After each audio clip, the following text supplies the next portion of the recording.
ঢাকার চারপাশে ১১০ kilometre নৌপথে water bus চালু সহ নৌপথ সচল করার নির্দেশ দিয়েছেন প্রধানমন্ত্রী তারেক রহমান।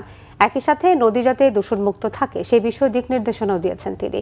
রবিবার সচিবালয়ে ঢাকার চারপাশের বৃত্তাকার নৌপথ উন্নয়ন সংক্রান্ত বিষয়ে প্রধানমন্ত্রীর সাথে এই বৈঠক হয়। পরে নৌপরিবহন মন্ত্রী শেখ রবিউল আলম জানিয়েছেন, ঢাকার চারপাশে 4টি নদীতে নৌযান চলাচল নিশ্চিতে কাজ করছে সরকার।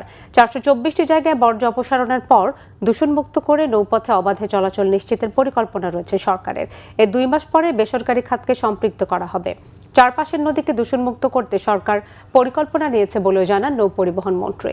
এ সময় ঢাকা দক্ষিণ সিটি কর্পোরেশনের প্রশাসক আব্দুল সালাম জানান, নদীতে আবর্জনা যেন ফেলা না হয় সেজন্য পার বাধা সহ বিভিন্ন পরিকল্পনা নেওয়া হচ্ছে।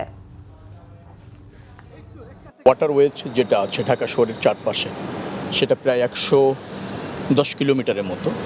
তো সেখানে কিভাবে ওয়াটার বাস এবং নৌযাত্রা যেগুলি আছে সেটা নিশ্চিত করা যায়।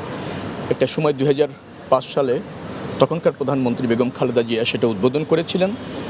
পরবর্তীতে সেটা চলেছিল, বিগত সরকারের আমলে সেটা বন্ধ হয়ে যায়, অকেজো হয়ে যায়।